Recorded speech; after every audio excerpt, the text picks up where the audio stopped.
Good morning, good afternoon, good evening, good night, good day to you. That's depending where you are in the world. I'm in London doing the nighttime devotion from the devotional Christ Triumphant. The title today, Our Eyes Must Be Fixed on Jesus. Philippians 3:14. I press toward the mark for the prize of the high calling of God in Christ Jesus.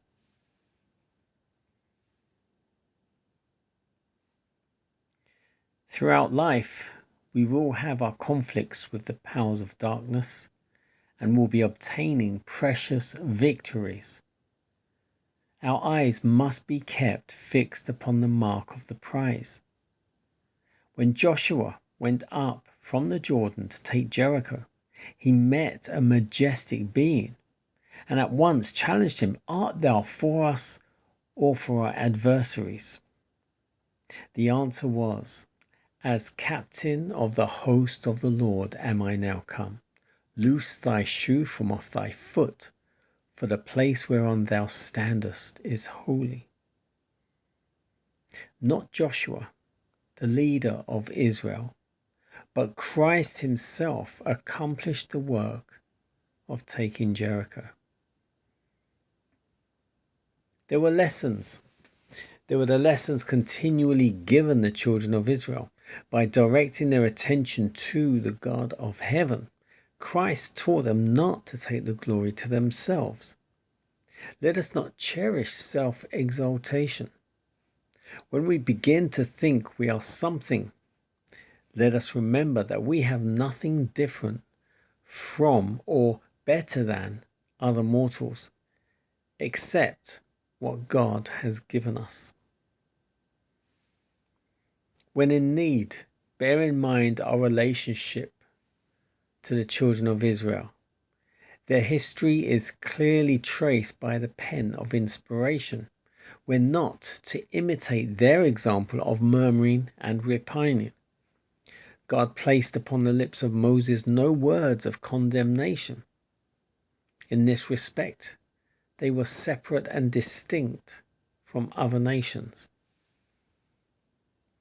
In accepting the religion of Jesus, the Christ, many seem to think that they are taking a downward step. These are in need of stepping down from their self-esteem and self-righteousness and humbling themselves before God. But those who place themselves in connection with the living God, as his sons and daughters, are taking steps upward. We are to talk of heaven and heavenly things, keeping ourselves in a position of supplication before God. It's not safe for any of us to feel that we are where our feet cannot slip, but we should feel that the ground whereon we stand is holy. Cleanse the soul temple of its defilement, that Christ may come in and reign supreme. By beholding Jesus, we shall grow up into his likeness. The more closely we're connected with him, the more clearly we shall see our imperfections. In order to know the power and the strength of true godliness, we must hide in Jesus, dedicating ourselves to him without reserve.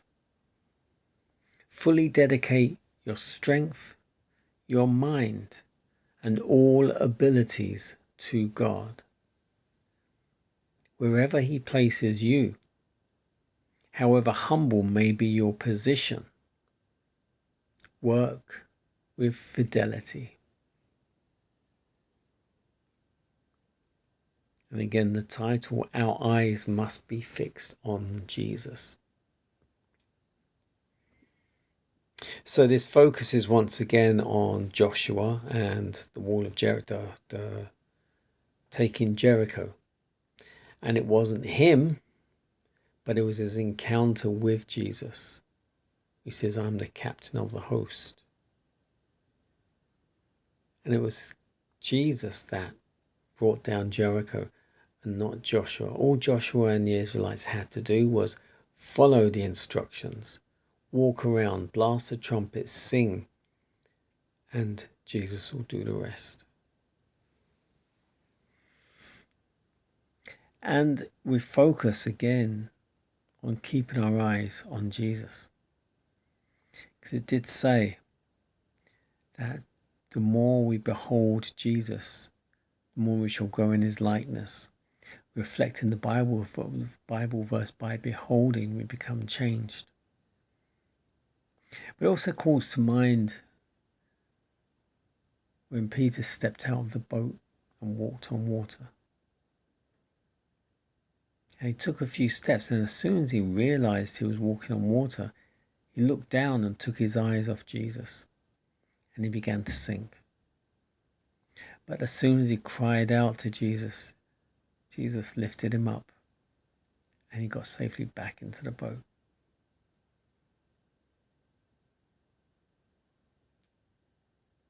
How many of us are afraid to step out of the boat? I know there's that phrase, stay in the boat, when the boat is rocking and the storm is blustering, etc. Stay in the boat. But when Jesus says, come, be prepared. Be prepared to step out of that boat and go to him. It will happen. Only you, no one else. It will happen.